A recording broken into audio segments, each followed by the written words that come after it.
Bom dia a todos e a todas. Eu me chamo Fabiano Melo, sou arquiteto, sou de Campina Grande, na Paraíba.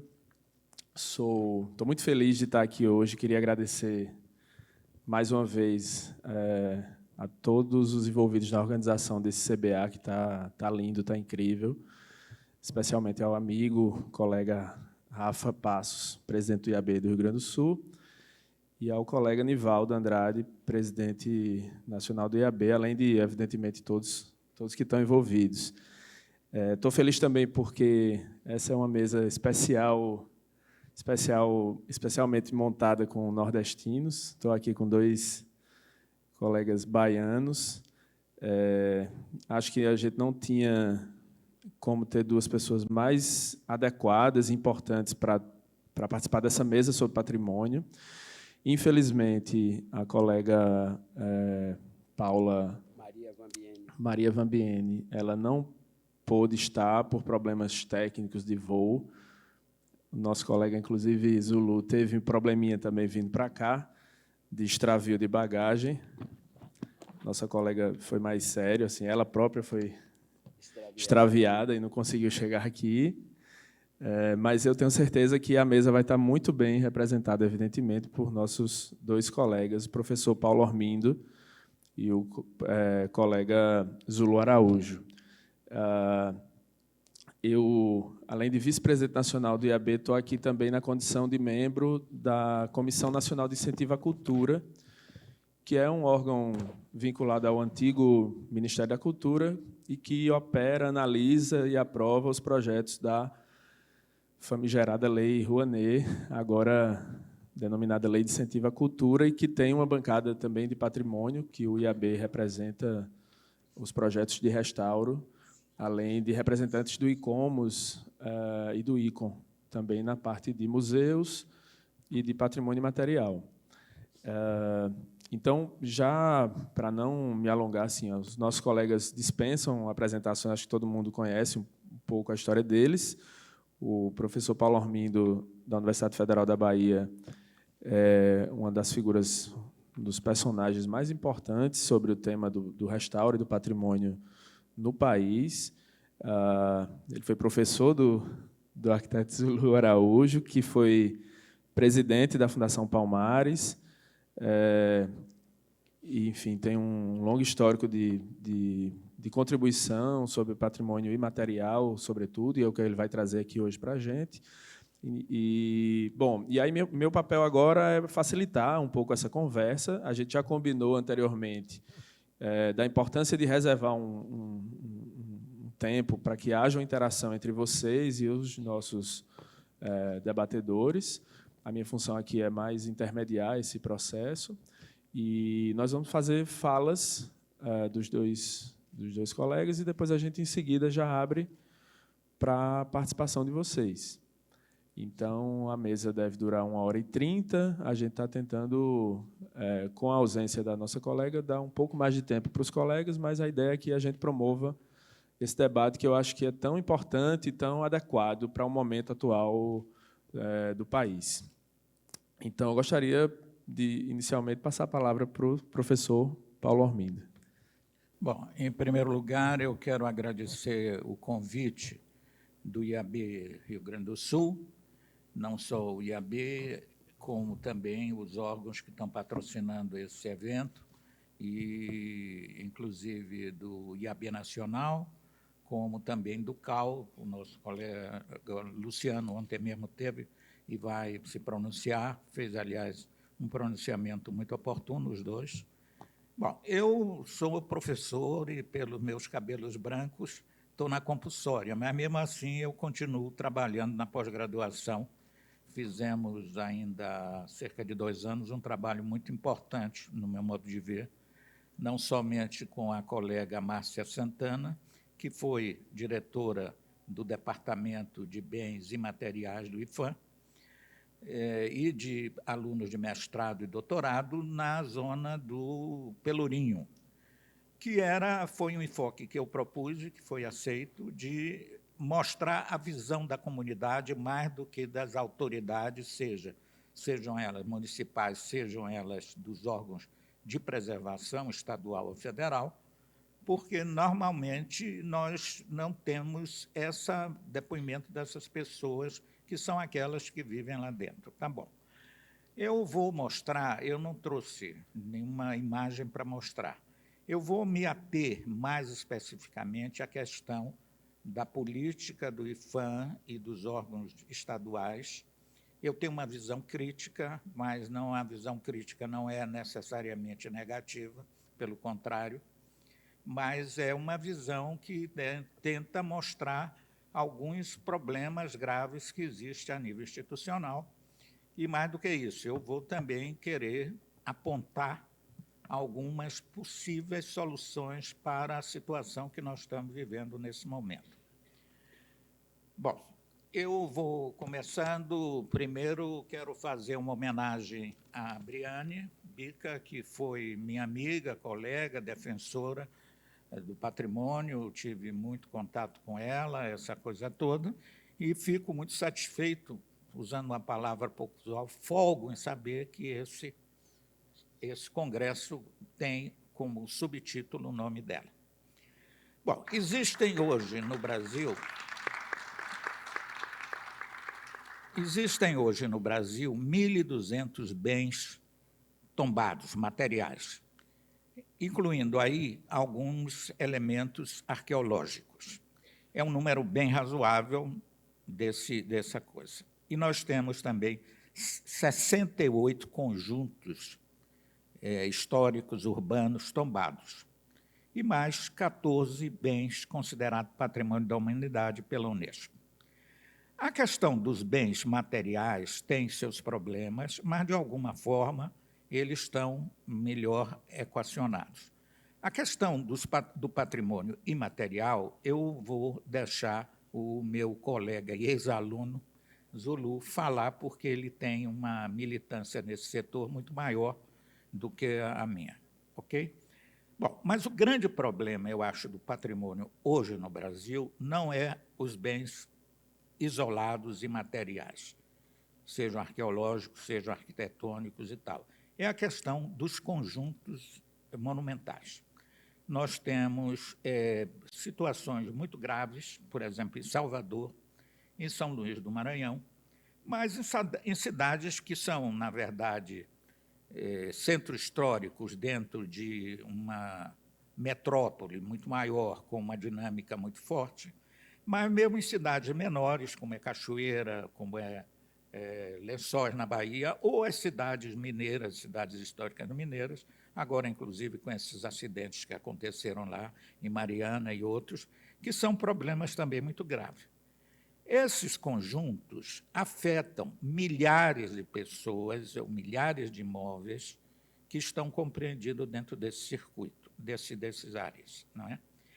Bom, isso, a meu ver, nós temos uma grande dificuldade, que a primeira é o seguinte: a legislação brasileira de patrimônio, que é aquela de 37, decreto 25, foi feito numa época em que o conceito de patrimônio não era o conceito atual, que se ampliou muito, não preciso nem detalhar isso, mas que, na verdade, a dinâmica desses conjuntos habitacionais, mesmo no início, já se tombou cidades, já em 38 se tombou cidades. Aliás, há um tombamento que não havia um instituto para respaldar, de Ouro Preto, creio que em 33, antes até mesmo de você ter um sistema de proteção no Brasil.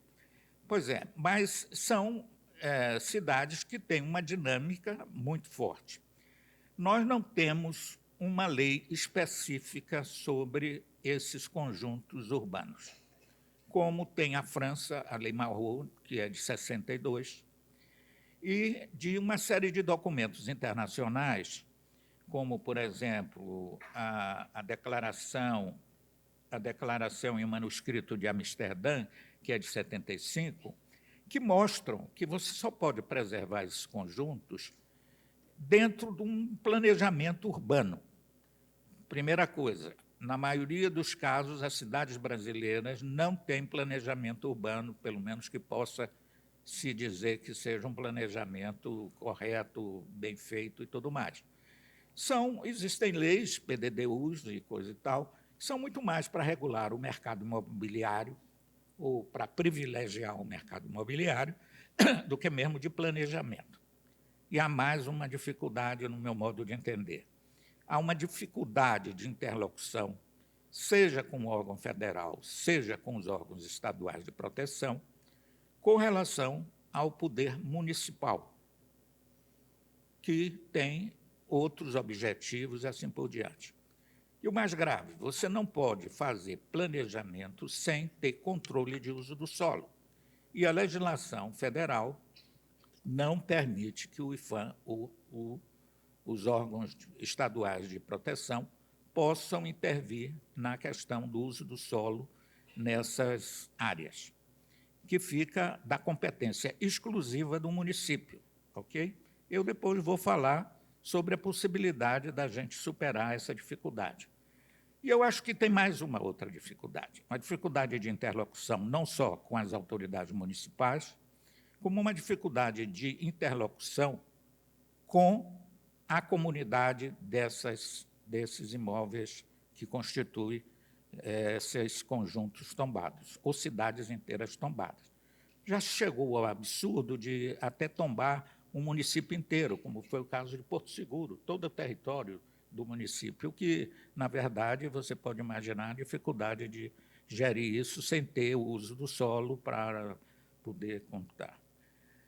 Essa dificuldade, eu acho que eu sempre defendi, quando trabalhei com o IPHAN e fui conselheiro do IPHAN, o Conselho Consultivo do IPHAN, que nós temos que ter uma interlocução com essas populações. Não é apenas uma questão, digamos assim, de direito, no meu modo de entender.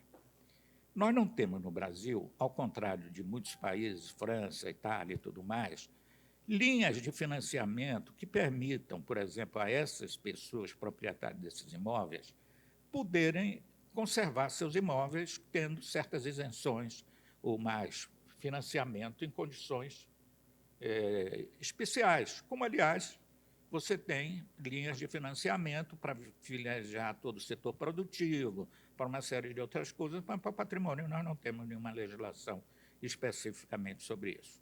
Eu não vejo essa comunidade ser contrária necessariamente ao tombamento, embora essa ideia seja muito difundida, ou de alguns proprietários que, sem dúvida nenhuma, são contrários a esse tipo de tombamento, que é uma forma de limitação do direito de propriedade. A maioria dos museus no mundo anglo-saxão, ao contrário do que aconteceu em Paris depois da Revolução Francesa e tudo mais, são de colecionadores privados, que depois transformaram isso em instituições públicas, assim por diante. Ou você tem, ainda hoje, contemporaneamente, por exemplo, nos Estados Unidos, honor clubs, clubes de proprietários, do Lincoln, em 1936, ou do Zephyr, não sei que ano e tudo mais, que são amantes de objetos que, no fundo, são também históricos, embora contemporâneos ou relativamente contemporâneos, e que fazem um trabalho notável de conseguir que fabricantes produzam graxetas, porque as graxetas originais estão todas ressecadas, não funcionam, não vedam mais os carros, ou assim por diante. Eu fui uma vez fazer uma missão da Unesco em Olinda, e estava uma situação muito desagradável pelo seguinte: tanto a municipalidade quanto as autoridades, seja estaduais ou federais, muito revoltadas com a comunidade local, porque entrou na justiça e o que eles reivindicavam era perfeitamente legível. O que era? O controle da proliferação de bares tocando a noite inteira e altíssima dentro do Centro Histórico de Olinda, ok?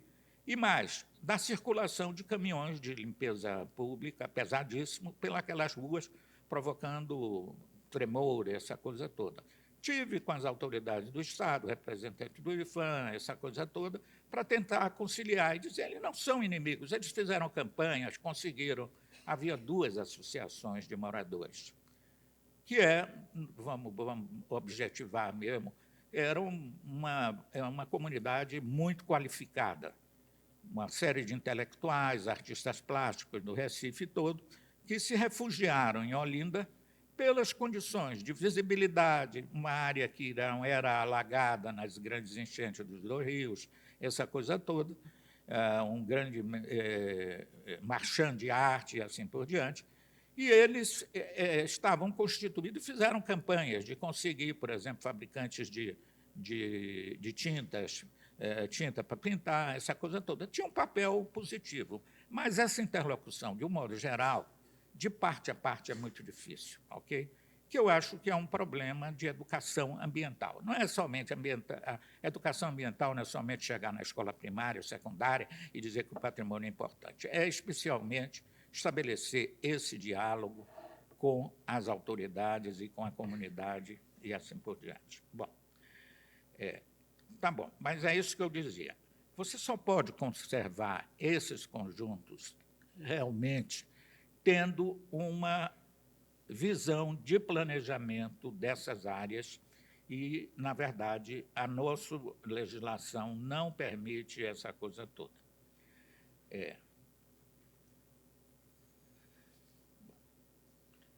Bom, no caso de Salvador, o que está acontecendo, por exemplo, é uma coisa gravíssima. Nós temos, identificado pela Defesa Civil, 1.400 imóveis em ruína ou periclitantes sem morar gente. Em 10 anos, aliás, em 15 anos, metade da população do centro histórico foi esvaziada, saiu do centro histórico. Primeiro, por uma intervenção feita em 92, em que o governo do Estado tirou essa população para transformar o centro histórico de Salvador em um shopping a céu aberto, declaradamente. Eu vou dizer, o governador foi Antônio Carlos Magalhães, um governador extremamente autoritário, mas que fez também a recuperação de inúmeros imóveis naquela área, mas o resultado disso foi terrível, porque essa população não saiu do centro histórico pelas dependências econômicas, afetivas e de toda a natureza, se estabeleceram em favelas, como é o caso, por exemplo, da Rocinha, ou daquela ladeira que vai para o Pilar, ou, pior, na Rua do Paço, invadindo casas que estavam abandonadas e para ficar morando lá e tal. Então, teve um efeito de mancha de óleo na degradação de Santo Antônio da Além do Carmo ou de bairros vizinhos, inclusive aquelas encostas que dão para Nazaré e assim por diante. Mas isso tudo decorre de uma falta de visão ou da falta de instrumentos legais para você fazer um planejamento da cidade. A Prefeitura de Salvador, durante praticamente só, aliás, nesse momento, está tendo alguma preocupação de caráter cultural, nunca se ocupou do centro histórico. Todos os PDDUs que foram aprovados diziam são a área da competência do IFAM, ok? Como se fosse aquilo um enclave dentro da cidade de Salvador, mas não definia função nem nenhuma outra atribuição, missão, nada disso, dessa coisa. Essa administração, agora, justiça se faça, aliás, é um neto do mesmo Antônio Carlos Magalhães que fez aquele horror, que tem feito algumas coisas positivas, outras eu sou muito crítico, mas tudo bem. Ele está, inclusive, querendo botar na área do comércio, que é uma área junto ao centro histórico, e também com uma franja do supé da montanha com patrimônio cultural, o centro administrativo dele lá embaixo. O que é meio complicado também, devo dizer, do ponto de vista de planejamento. Os imóveis, inclusive, daquela área que foi ganha ao mar, que são estrutura da década de 50, 60, 70, edifícios de 12 andares e tudo mais, que estão pelo um preço, hoje, imobiliário muito baixo, porque foi todo esvaziado. Aliás, o Antônio Carlos Magalhães, com a melhor das intenções, criou um centro administrativo e mais um centro de comércio fora do centro tradicional de Salvador. Então, há um esvaziamento das funções tradicionais do centro da cidade, certo? O CAB, que é o Centro Administrativo da Bahia, na estrada que vai para o aeroporto, e o outro centro foi o Iguatemi, que foi dado uma série de privilégios para um grande shopping, assim por diante, onde todos os estabelecimentos bancários, de seguros, ligados à importação e exportação, se transferiram. Então, o centro, inclusive o comércio, é uma área muito, hoje, esvaziada, não só populacionalmente, como esvaziada do ponto de vista de funções urbanas dentro da cidade. Eu dizia, a visão do centro administrativo lá é muito complicado, porque são edifícios separados, não tem nenhum edifício que reúna 2 ou 3 secretarias, e mais, a sede do Poder Executivo está na Cidade Alta, ligada por um elevador e um plano inclinado, que é muito complicado, e essas reuniões são sempre muito alternas. Mas não sei, vamos lá. De qualquer modo, é uma intenção positiva de revitalizar esse centro tradicional de Salvador. Bom, eu fiz agora 2 relatórios, além do mais o seguinte: o estoque habitacional voltado para a Baía de Todos os Santos, quem conhece Salvador sabe o que é isso, que é basicamente o Corredor da Vitória, que tem uma vista lindíssima para a Baía de Todos os Santos, já foi o estoque habitacional de lotes e de tudo mais totalmente ocupado. Então, hoje o setor imobiliário está muito interessado em se apropriar do centro histórico. Mas não é para preservar.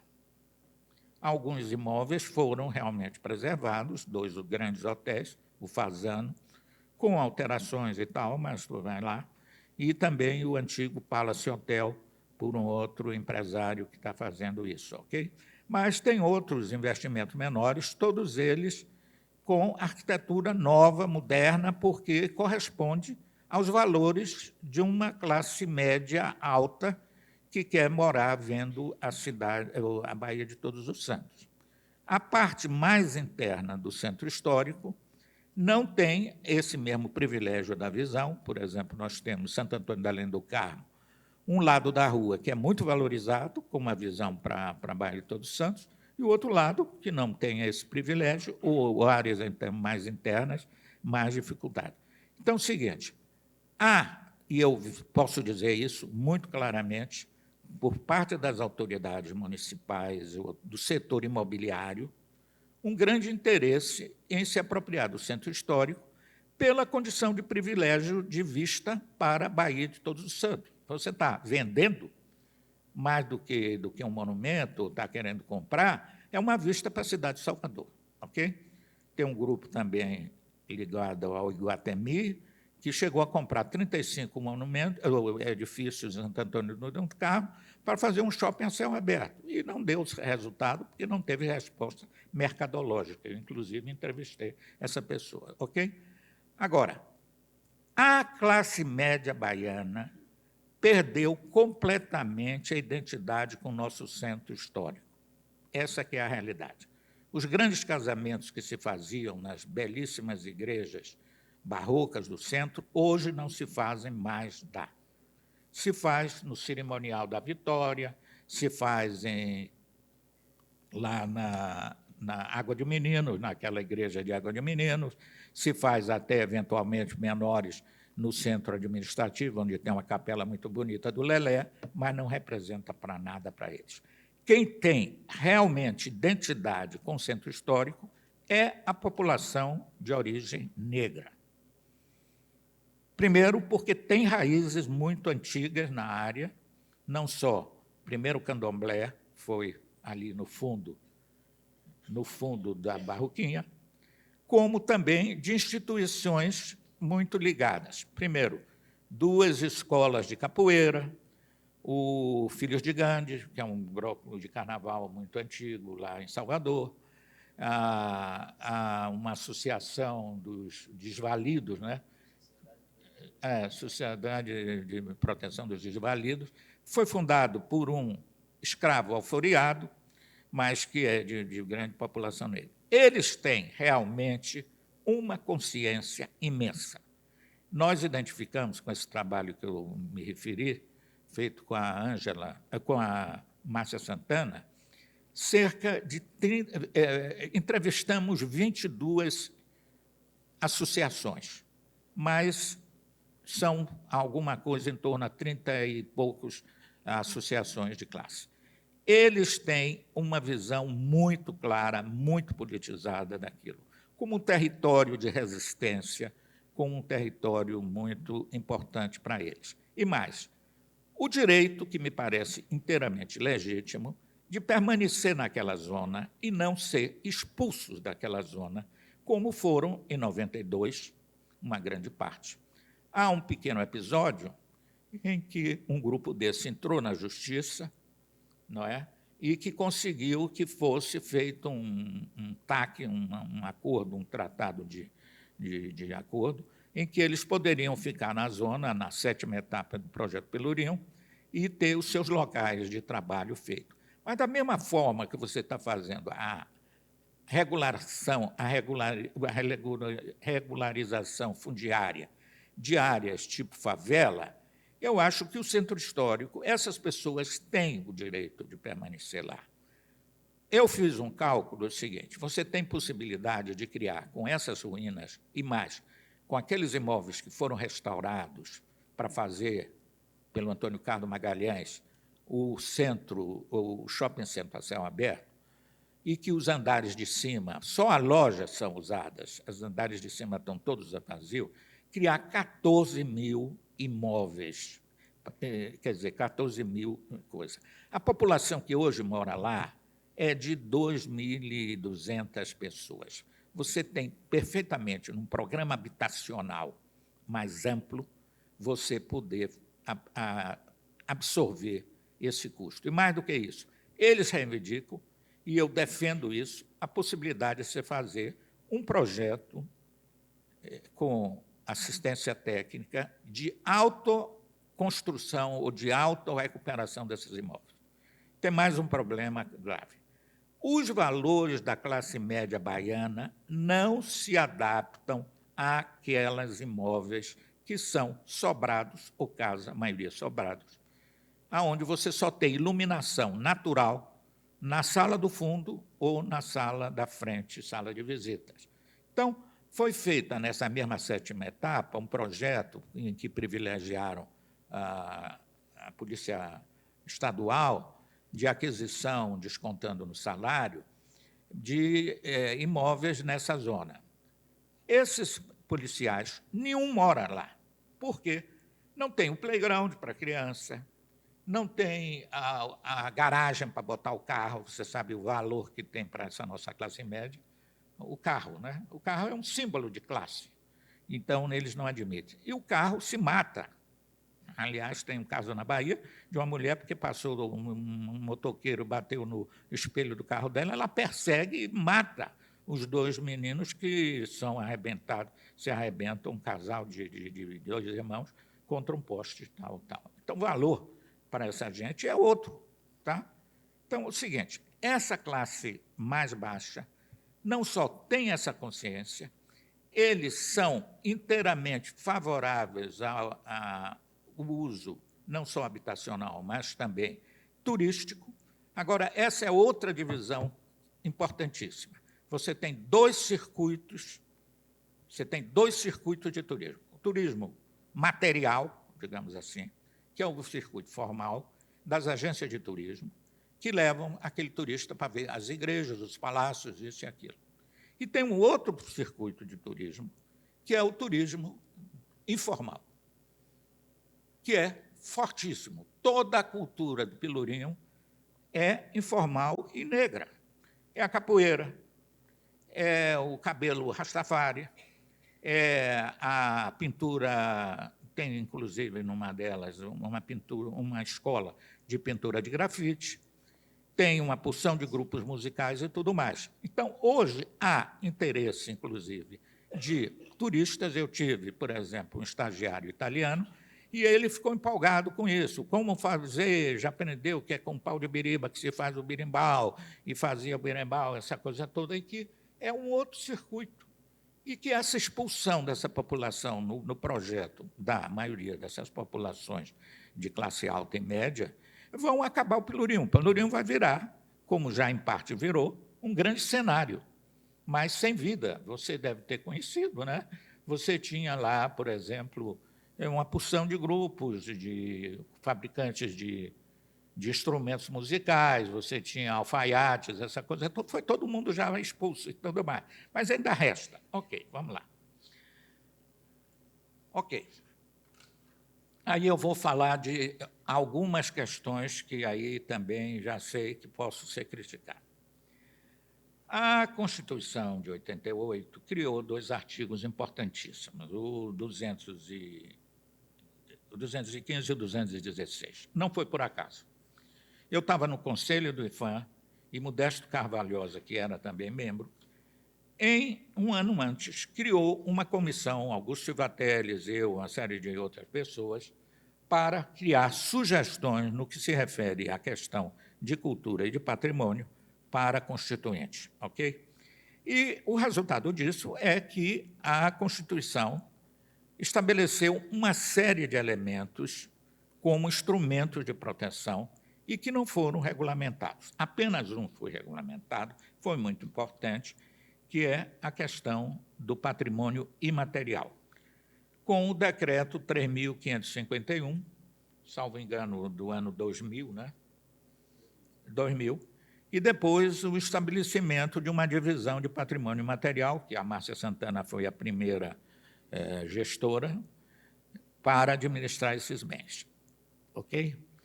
Mas tem uma série de outros elementos que não foram regulamentados. Para mim, dos mais importantes é a competência concorrente da federação, do Estado, do município, na gestão desses bens.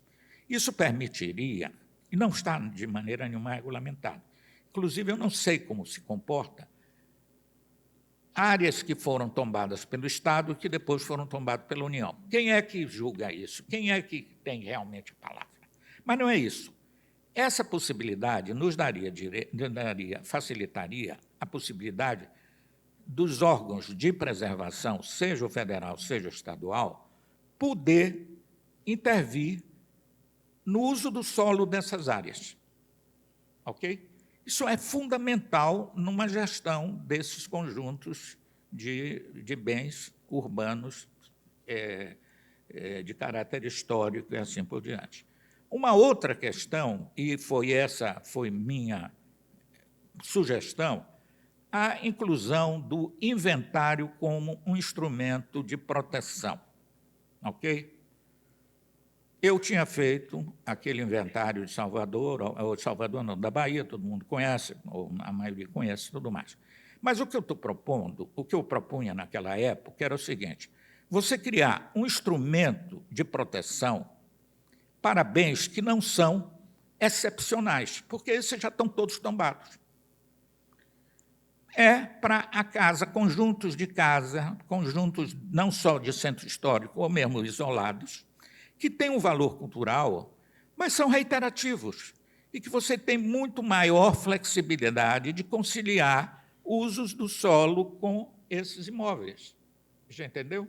Agora, dando a esses bens inventariados, que, aliás, a legislação francesa de 1913 prevê um instrumento semelhante, não me lembro, é a lista suplementar ou alguma coisa.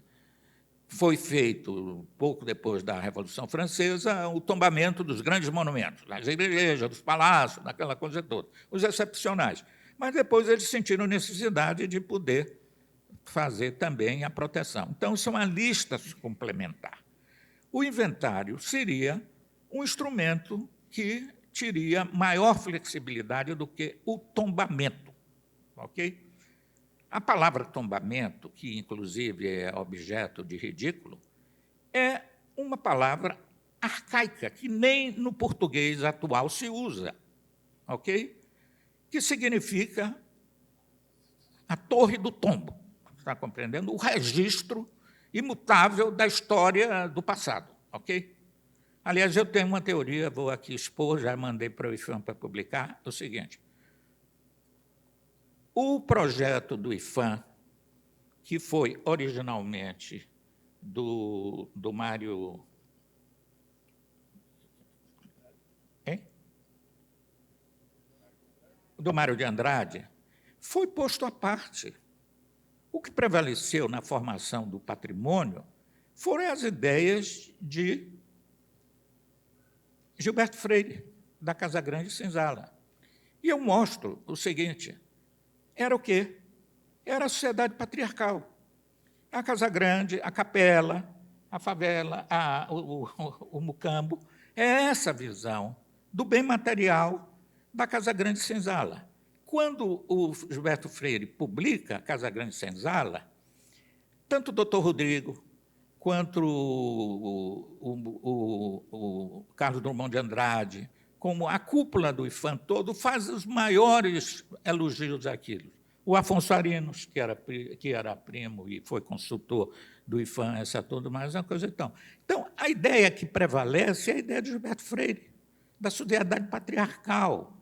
E Gilberto Freire foi, durante toda a sua vida, conselheiro do IFAM até a sua morte. Conselheiro vitalício do IFAM até a morte. E o Mário de Andrade saiu de São Paulo, veio para o Rio de Janeiro, não se entrosou, voltou para lá e foi inteiramente marginalizado nesse processo. Está compreendendo? Então, é uma visão muito, desculpe, mas muito arcaica de patrimônio. É patrimônio somente do passado e da sociedade patriarcal e tudo mais. Ok? Tá bom. Já sei que vou receber muitas pedradas, mas é essa coisa que é verdade. Ok. Então, essa é uma questão, acho que é muito importante de se discutir, a regulamentação daqueles instrumentos que foram criados na Constituição de 88. A questão da competência concorrente, a questão do inventário como instrumento de proteção mais flexível do que o tombamento, e que funcionaria como uma espécie de pré-tombamento, de tal modo que, no caso de destruição ou isso de aquilo, você pudesse ter uma autorização para isso. Agora, como não sendo bens excepcionais e reiterativos, você tem milhares, você não perde nenhum desses bens, ok? Dessas tipologias arquitetônicas que vai. Agora vem uma outra questão que eu acho também importante. Essa não é especificamente brasileira, é da questão do patrimônio a nível mundial. Primeira coisa, no período de 1964 e 80, no mundo inteiro, você teve, a partir da Carta de Veneza, uma grande valorização do patrimônio material ou do patrimônio cultural. Primeiro com a Carta de Veneza e depois com uma série de instrumentos complementares que vieram a ser feitos, né?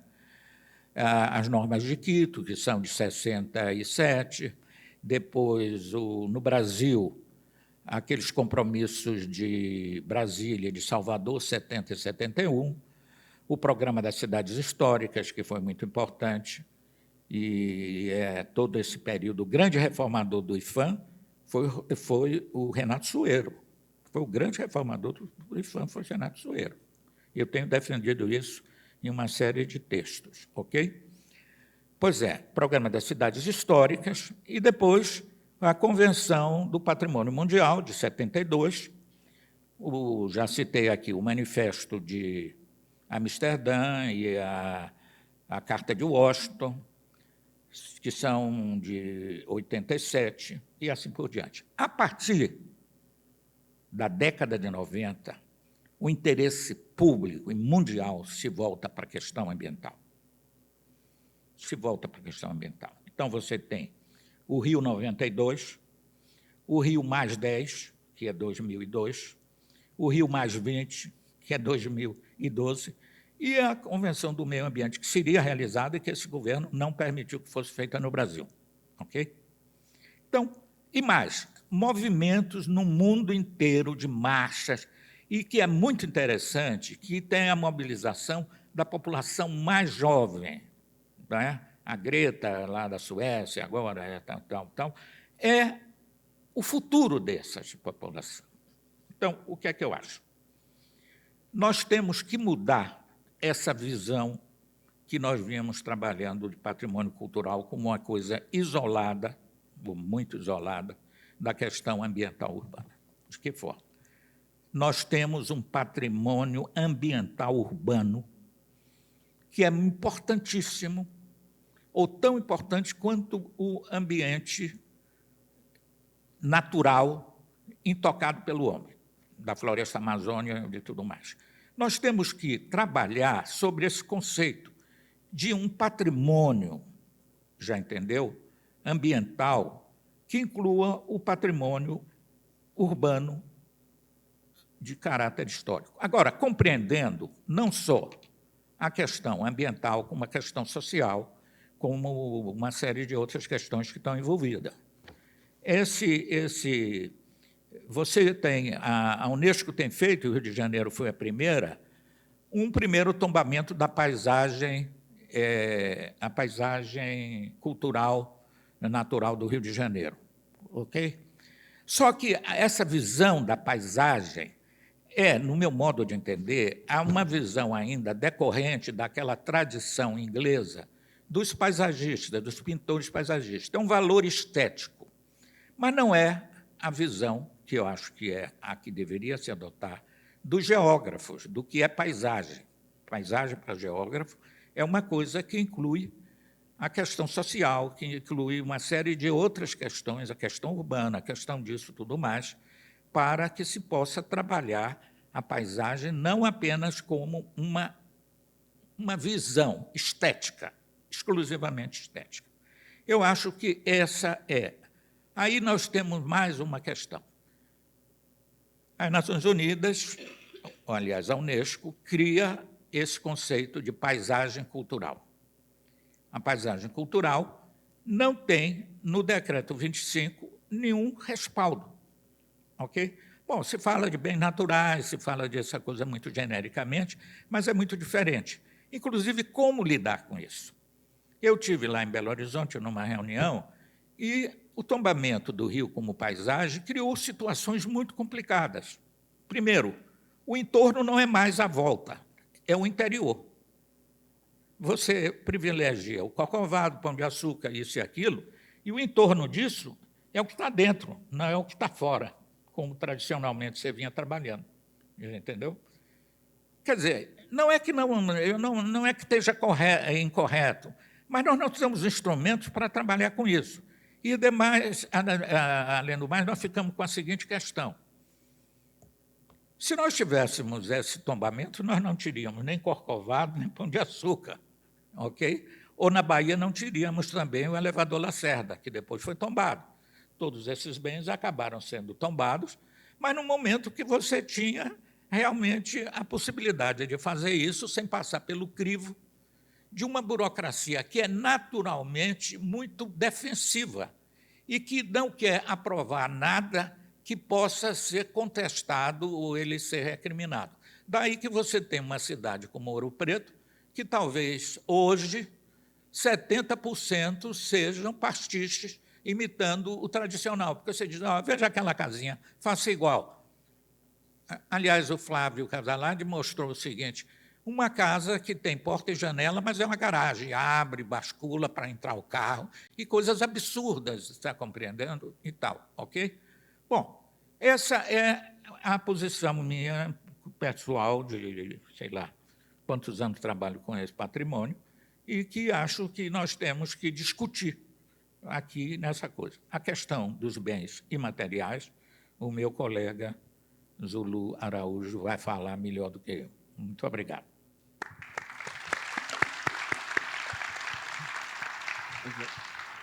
Muito obrigado, Paulo. Sua fala muito instigante e eu acho muito amparada pelo próprio tema do Congresso, que, além de homenagear a nossa colega Bica, coloca o tema do espaço e da democracia no centro das discussões. Eu vou, já pelo adiantado da hora, passar a palavra para o colega arquiteto Zulu Araújo, fazer sua exposição, e eu acho que a gente pode reunir em seguida, depois, a participação da plateia. Perfeito. Bom dia a todos e todas. Bom dia! Isso, né? Rio Grande do Sul. Retornando a Porto Alegre, depois de quase 9 anos sem vir aqui, eu gostaria, de primeiro lugar, saudar o IAB. Eu também já fui dirigente do departamento do IAB na Bahia, da área da cultura, na gestão de um colega nosso que está agora como secretário-geral, Luiz Antônio Biguá. Então, a primeira coisa que eu queria era agradecer ao IAB, na pessoa do Nivaldo Andrade e do Rafael Passos, que é o presidente do IAB aqui do Rio Grande do Sul, pelo convite. E, por coincidência, eu não creio que a Azul tivesse essa intenção, mas a Azul conseguiu extraviar a nossa colega aqui da mesa, a Maria Vambiene, e conseguiu extraviar a minha bagagem.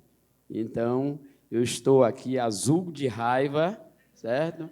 Mas com todo o prazer e alegria de estar participando do 21º Congresso Brasileiro dos Arquitetos. E estava falando de coincidência, que a coincidência é que essa mesa é formada por paraíbas, certo? Fomos chamados de paraíbas, né? Não há mais distinção no Nordeste com relação aos estados, e aqui a Bahia e um paraibano de verdade constroem uma mesa formada por paraíbas.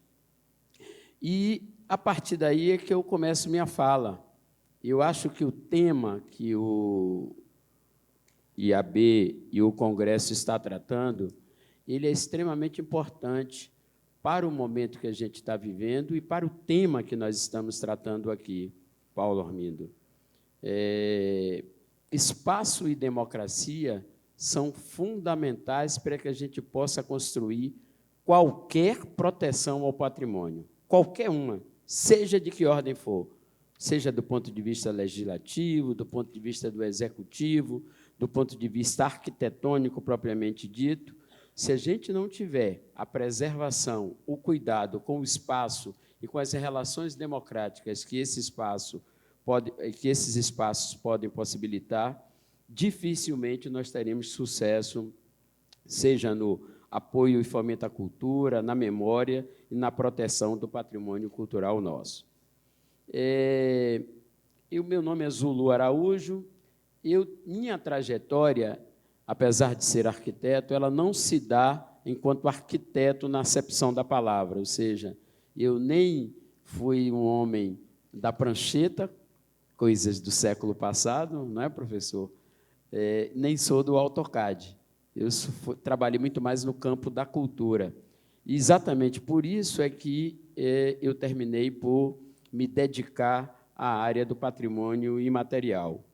No momento, eu sou presidente da Câmara Técnica do Patrimônio do Conselho Estadual de Cultura do Estado da Bahia e também sou dirigente da Fundação Pedro Calmon, que é a instituição do governo do Estado, do Sistema Estadual de Cultura, que é responsável pelo Arquivo Público do Estado da Bahia, pelo Centro de Memória do Estado da Bahia, pelo Sistema Estadual de Bibliotecas e pelo Programa Estadual de Livro e Leitura. É uma fundação razoavelmente grande, ela possui 417 funcionários e essas 4 diretorias está sediada na cidade de Salvador, mas com atuação em todo o estado da Bahia. Eu trouxe um texto que eu vou ler, até por conta do adiantado da hora, para evitar a tendência, quando a gente está discutindo ou refletindo sobre patrimônio, a gente buscar esmiuçá-lo com todos os detalhes, porque é algo instigante.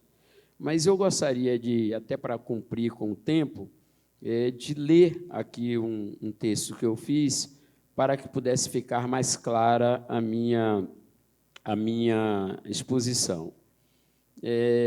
Eu sou arquiteto, formado pela Universidade Federal da Bahia, 1986, então lá se vão 33 anos. fui, como o Fabiano informou, aluno de Teoria da Arquitetura do professor Paulo Ormindo, hoje meu amigo e colega em vários trabalhos na cidade de Salvador, e comecei meu trabalho na área do patrimônio como supervisor de pesquisa de tipologia construtiva no Centro Histórico da cidade de Salvador, Pelourinho, em 1976. E foi ali que vivi minhas primeiras contradições no campo do patrimônio e sua proteção praticada pelo Estado brasileiro.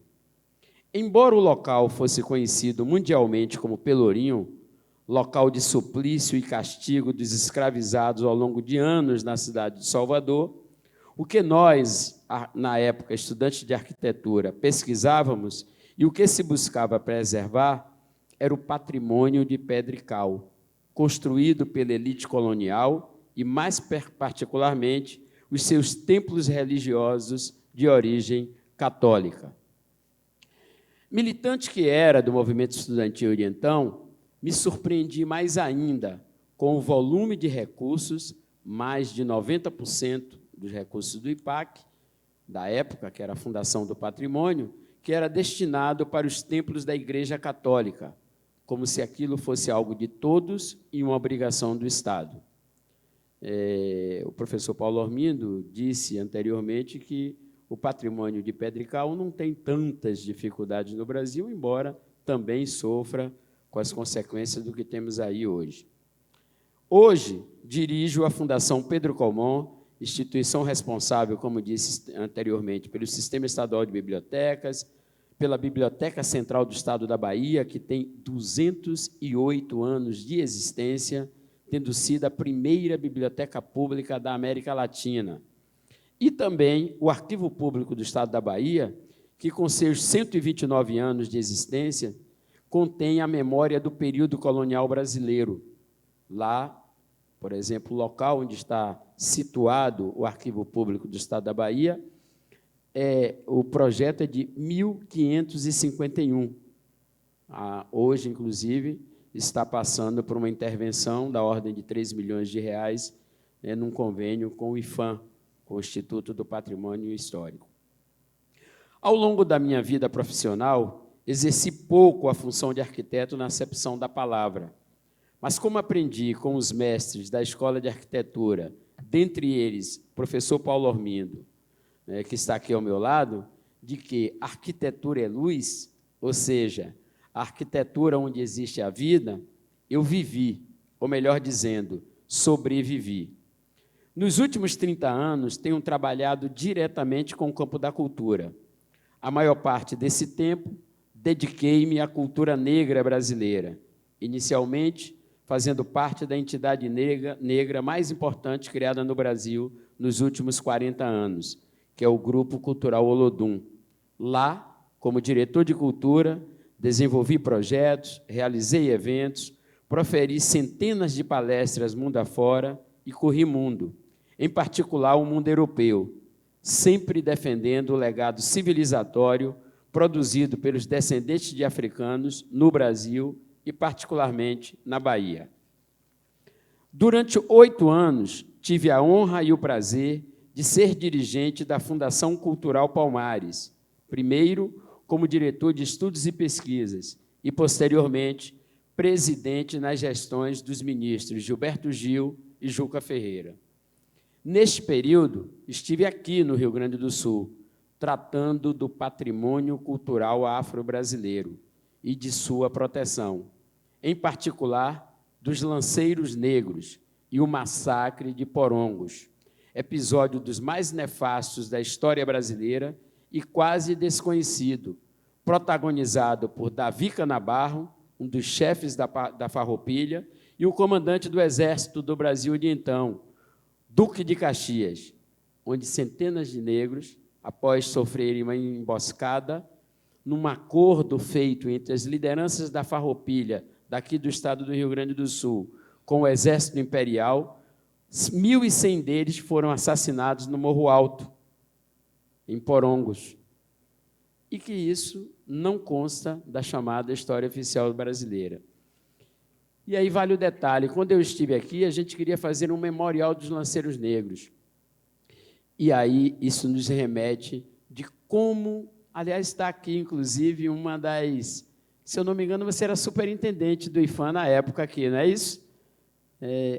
Como é seu nome? Por favor. Ana Meira, exatamente. Ela foi uma parceira importantíssima da Fundação Cultural Palmares no trabalho que a gente fez aqui à época. Mas percebam de como a história do Brasil é importante quando ela é apagada. Quando eu estive aqui, ao voltar para Brasília, fui instado pelo Gabinete de Segurança Institucional da Presidência da República. À época, o presidente era Luiz Inácio Lula da Silva, que eu tive a honra de trabalhar na gestão dele, porque, segundo o Gabinete de Segurança Institucional, eu, enquanto presidente da Palmares, estava fazendo apologia contra o Exército Brasileiro. Há documentos formais do acordo firmado, inclusive no Centro de Informações do Exército, entre o Exército Imperial, na época dirigido por Duque de Caxias, e a liderança da Farroupilha, Davi Canabarro. E qual foi a razão desse acordo? Para não se cumprir com o acordo firmado entre os lanceiros negros, que eram chamados de gaudérios também, que tiveram uma importância enorme no Exército da Farroupilha e que teriam a alforria, eles seriam libertados. Para não cumprir com esse acordo, fez-se um outro acordo, que foi uma emboscada, no qual esses lanceiros foram desarmados e, posteriormente, assassinados. Fazer um memorial em nome desses guerreiros que foram tão importantes para a história do Rio Grande do Sul e para a história do Brasil, era considerado um incitamento contra o Exército Brasileiro. Então, essa é uma das dimensões que nós precisamos estar sempre atentos quando estamos falando de espaço e democracia e proteção ao patrimônio.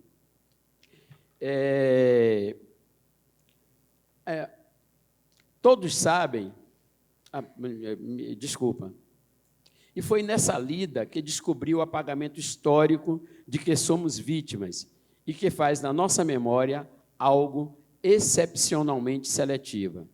Descobri, por exemplo, de que sempre foi uma grande falácia afirmar-se de que não sabíamos a origem daqueles que foram escravizados ao longo de séculos num país chamado Brasil. E, por meio do projeto Brasil DNA África, não só descobrir a minha origem, como a de centenas de afro-brasileiros. Estive em Banquim, um pequeno lugarejo no noroeste da República dos Camarões, e reencontrei com os descendentes dos meus ancestrais, os Ticá, que existem há 1.156 anos. Esse é um projeto que eu tenho o maior orgulho de ter participado, e que foi objeto, posteriormente, de 5 documentários, sendo que um deles foi exibido pelo Fantástico e, posteriormente, na Rede de Cinema no Brasil. Ou seja, é possível, sim, a gente saber, do mesmo modo que vocês aqui, que são descendentes de italianos, de alemães, de ucranianos, de poloneses, e sabem as suas origens, é possível, sim, saber a origem dos descendentes de africanos. Até porque, quero reiterar, nós não somos descendentes de escravos, nós somos descendentes de seres humanos que foram escravizados no Brasil durante o período. E tendem a afirmar que nós somos descendentes de escravos como uma forma de apagamento histórico daquilo que nós fomos e continuamos sendo, do ponto de vista da memória cultural.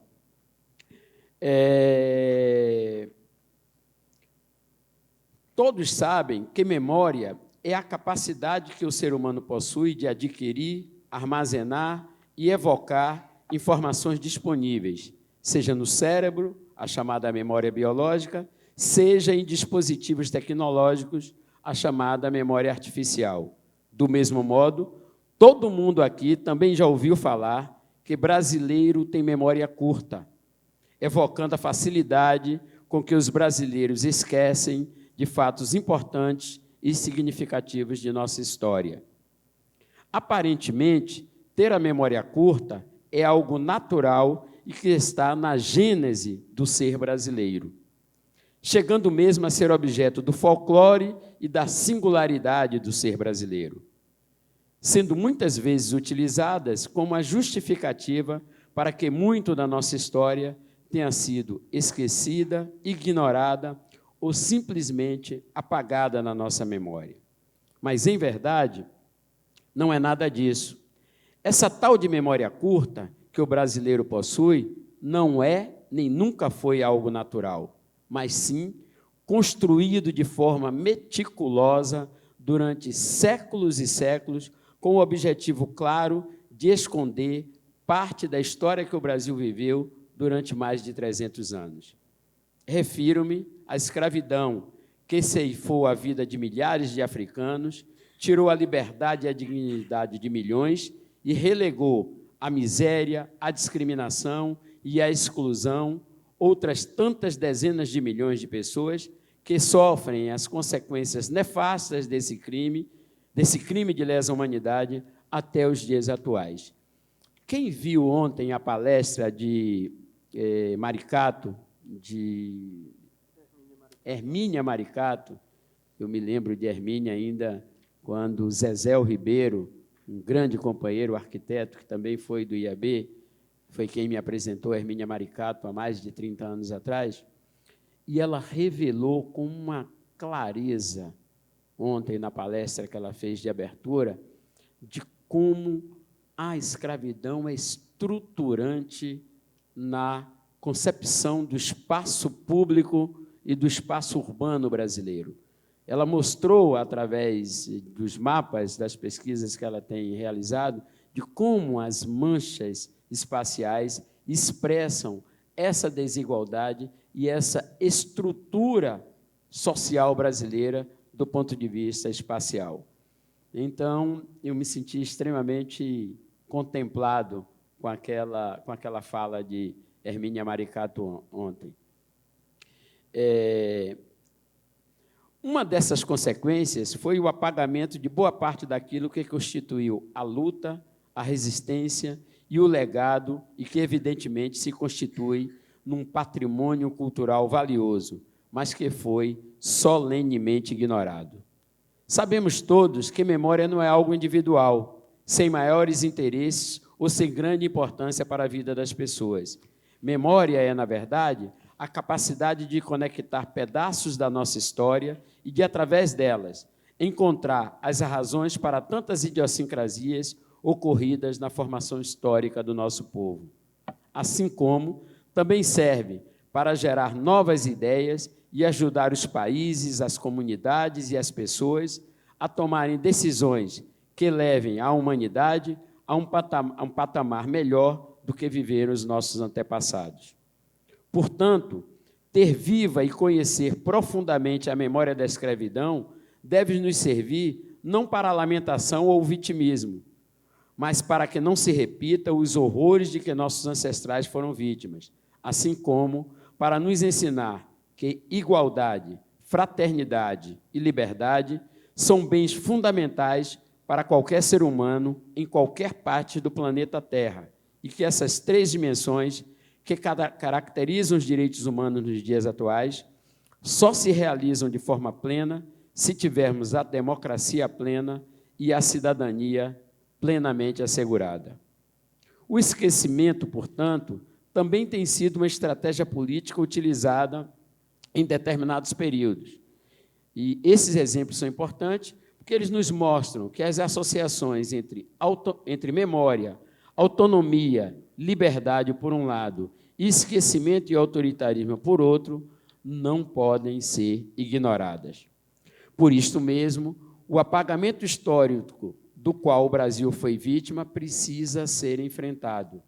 E aqui quero fazer o registro de alguns passos importantes que têm sido dados nos últimos anos para a superação dessas lacunas.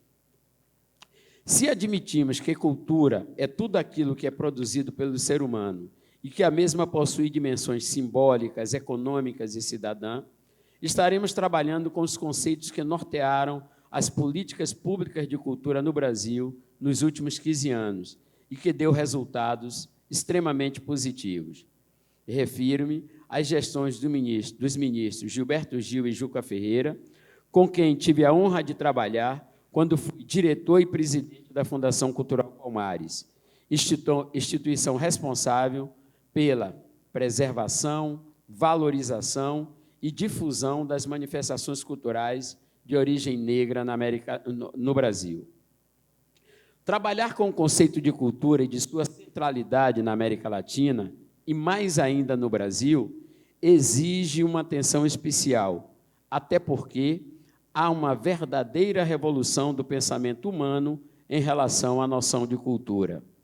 A cultura, nos dias de hoje, enquanto centralidade, é um elemento que está presente em cada canto ou espaço de nossas vidas. Está em nossas casas, em nossos locais de trabalho, nos espaços de lazer e até mesmo nos nossos recantos espirituais. Tem sido uma ferramenta poderosa para que definamos nossos comportamentos, gostos e até mesmo o que ingerimos. Intermedia praticamente tudo, embora nem tudo seja cultura, conforme alguns radicais afirmam. Isso tem muito a ver, esse texto aqui, com o que nós estamos vivendo hoje no Brasil. Às vezes, a gente imagina que a nossa derrota em 2018, ela se deu no plano político partidário. Mas, na verdade, nós sofremos uma derrota cultural, nós sofremos uma derrota civilizatória. O que se vive no Brasil hoje é uma tentativa de retrocesso do ponto de vista de valores da humanidade. Não são de valores do partido A, do partido B, da ideologia A ou da ideologia B. Tentar retomar ou tratar negros, indígenas, e relacioná-los com arrobas, como, por exemplo, tem sido feito no Brasil por autoridades do mais alto nível da estrutura governamental brasileira, é um retorno ao período da escravidão, no qual os seres humanos eram tratados como peças e vendidos enquanto tais.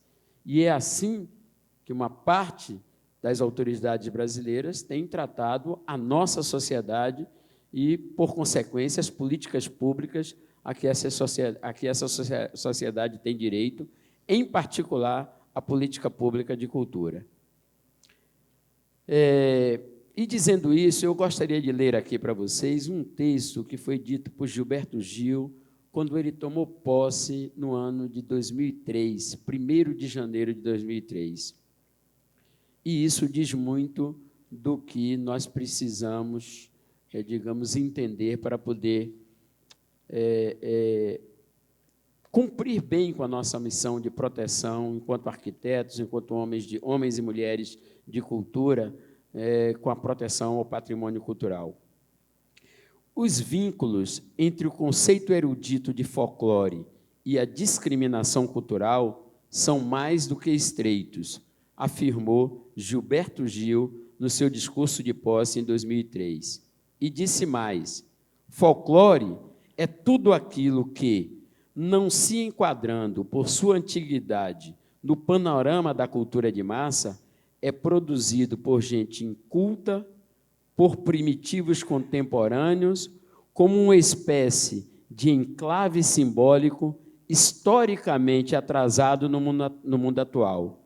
E arrematou: ninguém aqui vai me ouvir pronunciar a palavra folclore. Eu sigo isso como um mantra, porque foi exatamente assim que foi classificada, entendida e consumida pelos nossos intelectuais e homens e mulheres de cultura, aquilo que foi produzido por mais da metade da população brasileira nos últimos 500 anos. Candomblé não é uma religião, é folclore. Capoeira não é uma manifestação cultural, é folclore. Samba de roda não é um segmento musical, é folclore. E por aí vai. Portanto, como proteger o patrimônio cultural se sequer consideramos as manifestações culturais do nosso povo enquanto cultura. Mais que isto, a perversidade no plano sócio-histórico-cultural foi tão profunda que sequer parte dessa população era considerada humana, visto que não possuía origem. Eram escravos ou filhos, netos ou bisnetos de escravos, como se essa fosse uma condição inerente de determinados seres humanos e não de uma contingência histórica. Portanto, se desejamos proteger o patrimônio cultural brasileiro, é mais do que necessário que protejamos a diversidade cultural do patrimônio brasileiro, e, em especial, do patrimônio cultural afro-brasileiro. Sem isso, estaremos, mais uma vez, reproduzindo a assimetria escandalosa que rege o nosso país desde sempre. E, neste sentido, é importante afirmar que existem políticas públicas neste campo que podem dar conta dessa demanda. A primeira delas, a criação do Departamento do Patrimônio Imaterial IPHAN em 2004. É importante registrar aqui o trabalho da arquiteta Márcia Genésia de Santana, que dirigiu o patrimônio imaterial do IPHAN na gestão do ministro Gil e que deixou um legado importantíssimo para a nossa história. Foi sob a sua direção que inúmeras manifestações culturais afro-brasileiras foram reconhecidas e registradas, tanto como patrimônio cultural afro-brasileiro ou brasileiro, como patrimônio cultural da humanidade por parte da Unesco. Tive a honra e a oportunidade de trabalhar com ela em alguns desses dossiês que citarei abaixo. Antes, porém, quero também registrar aqui a importância que teve a aprovação da Convenção da Proteção e Promoção da Diversidade das Expressões Culturais, ocorrida em 2005, com a importante participação e empenho dos ministros Gilberto Gil e Juca Ferreira, juntamente com o atual vice-reitor da Universidade Federal da Bahia, o professor Paulo César Miguel de Oliveira, que, à época, era o secretário nacional de Políticas Culturais do Ministério da Cultura. Essa convenção foi um esteio para que o IPHAN e o MINC pudessem tocar suas políticas públicas e o resultado não poderia ter sido melhor. Entre o ano de 2004 e 2011, foram registrados, reconhecidos enquanto patrimônio no Brasil, o Samba de Roda do Recôncavo Baiano, patrimônio cultural brasileiro, registrado no dia 5 de outubro de 2004, e Patrimônio Cultural da Humanidade no ano de 2008 pela Unesco. Para quem não sabe, o Samba de Roda é um acontecimento popular festivo que combina música, dança e poesia, surgido no século XVII na região do Recôncavo do estado da Bahia. Ofício das Baianas de Acarajé, registrado no 14 de janeiro de 2005, bem cultural de natureza imaterial, inscrito nos livros dos saberes. É uma prática tradicional de produção, venda, em tabuleiro das chamadas comidas de baiana, feitas com azeite de dendê e ligada ao culto dos orixás, amplamente disseminada na cidade de Salvador.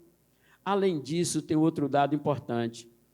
As baianas do Acarajé, que são 95% delas que tomam conta desse negócio, são responsáveis hoje pela sobrevivência de aproximadamente 300 mil pessoas no Recôncavo da Bahia. São 10 mil baianas de Acarajé, cada uma delas transformando-se numa empresa familiar, num empreendimento familiar, que sustenta em torno de 30 pessoas. Há uma pesquisa feita por nós, quando éramos da Fundação Cultural Palmares, com um documentário chamado O Axé do Acarajé, que eu recomendo a vocês.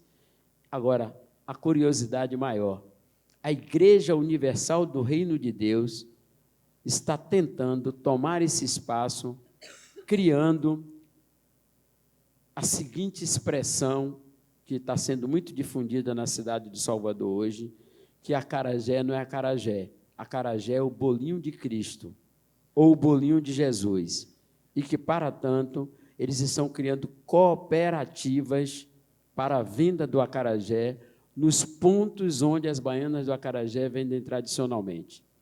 Isso é tão grave que a Câmara Municipal de Salvador, baseado, e olha a importância do patrimoniamento, baseado no patrimoniamento feito pelo IFAM, enquanto ofício de baiana, conseguiu barrar essa iniciativa, criando uma lei municipal de proteção ao patrimônio do ofício das baianas do acarajé, para que pudessem permitir que essas baianas continuassem com seus pontos de vendas assegurados na cidade de Salvador.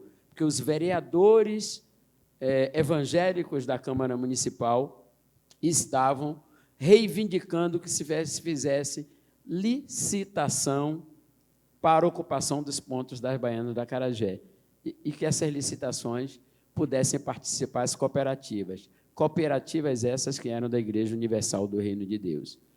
É esse o tipo de embate que a proteção ao patrimônio sofre hoje. Zulu, desculpa, vou aproveitar a sua pausa, porque eu fui mencionado ali pela organização. A gente vai precisar liberar o espaço, e eu estou com receio da gente não ter nenhum debate. A gente tem poucos minutos. Vou terminar dizendo citando apenas os demais itens.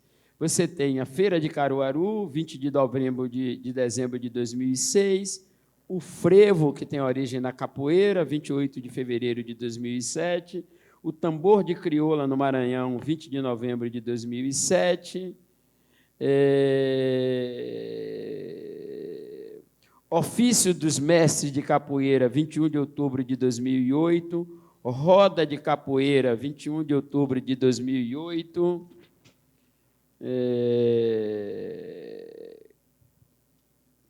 Complexo Cultural do Bumba Meu Boi, no Maranhão. E, encerrando, eu gostaria de registrar que acaba de ser aprovado pelo Congresso Nacional a inclusão da Revolta dos Búzios como patrimônio cultural brasileiro na figura dos seus heróis, Lucas Dantas, Manuel Faustino e Luiz Gonzaga, e João de Deus, por conta deles terem sido a primeira iniciativa nas Américas, pós a Revolução Francesa, em 1789, de implementação da liberdade, da igualdade e da fraternidade enquanto uma relação na criação da República Brasileira, e que, por conta disso, eles foram enforcados, esquartejados e expostos em praça pública. E só por coincidência, eram 4 jovens negros da cidade de Salvador, sendo que o mais jovem deles tinha 16 anos, era o único que sabia ler e escrever, e, por ser o único que sabia ler e escrever, teve as suas 2 mãos amputadas e expostas na Praça da Piedade, na cidade de Salvador.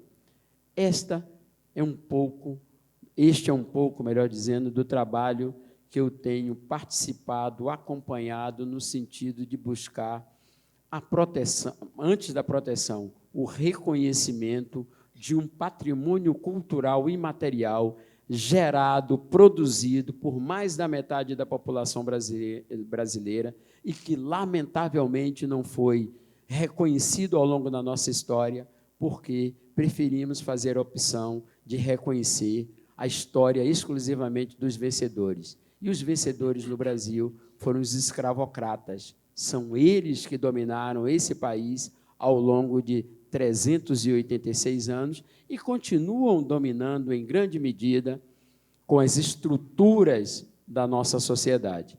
Aproveito mais uma vez para agradecer ao IAB, agradecer a Fabiano, agradecer ao professor Paulo Ormindo e, principalmente, agradecer a vocês. Se não forem meus colegas todos, serão futuros colegas. Toca zabumba que a terra é nossa. Obrigado, Zulu, pela fala.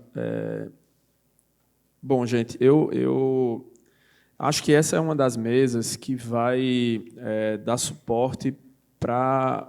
não sei se vocês sabem, todo o Congresso Brasileiro de Arquitetos redige uma carta ao final, uma carta aos arquitetos brasileiros, que historicamente são desdobramentos de diversas ações que o IAB, o CAL, os arquitetos brasileiros encaminham para as instituições para alimentar os debates políticos das instituições brasileiras. Eu acho que essa é uma das mesas que deve subsidiar a maior parte dos debates do sábado que a gente vai ter. Antes de passar a palavra, acho que a gente tem algum tempinho ainda para algumas questões, se pudesse rapidamente fazer alguma conexão entre as duas falas, que eu acho que tem muitas coisas em comuns, eu resumiria na seguinte questão. Eu acho que quando a gente trata de patrimônio ou de memória, a gente está falando de lembrar e de esquecer determinadas coisas, né? Eu brinco com os meus alunos, é como se você estivesse num quarto escuro e com uma lanterna, e que alguém vai precisar escolher o que vai iluminar, né? E a grande questão é o que iluminar e o que, né, não iluminar. Para a gente lembrar, é preciso esquecer de algumas questões, né? A questão toda é: construir patrimônio necessariamente significa excluir algumas coisas ou não? Eu acho que a fala do professor Paulo Ormini e do Zulu Araújo elas permitem que a gente entenda que a noção de patrimônio ela não precisa ser necessariamente uma visão excludente. Ela pode ser uma visão inclusiva, né? O professor Paulo falou do instrumento dos inventários como ferramenta de proteção, certamente mais eficaz do que o simples tombamento, porque o inventário inclui, às vezes o tombamento exclui, né? A inclusão de manifestações populares, a percepção e o entendimento de que patrimônio não é só pedra e cal, mas são os modos de fazer, são os cheiros, são as coisas, e as pessoas que fazem as coisas, é uma forma de entender patrimônio e cultura como algo que inclui, e não como exclui. Na hora que você exclui e coloca o valor na coisa e não em quem faz a coisa, você corre o risco de perder o próprio acarajé, né? Quando o valor não é o bolinho de Jesus, né? Mas é a baiana e é a cultura e é a mãe dela, a avó dela, a tataravó e por aí vai. Então, cultura e patrimônio são coisas vivas e são inclusivas e são civilizatórias, né? E eu acho que essa é a questão central que foi colocada aqui e é a questão que eu acho que está mais em risco agora. Então, eu passaria a palavra para quem quiser fazer questões para a gente poder avançar. Tem uma pergunta ali. Mas não vou deixar não, porque tem um colega com um microfone na mão, uma única pergunta para a gente fechar. Essa pergunta eu escuto com muita frequência e me incomoda bastante. Construir novo, ou fatiche, enfim, não sai mais barato? Como responder, além de todos os argumentos que vocês já apresentaram muito bem até o momento?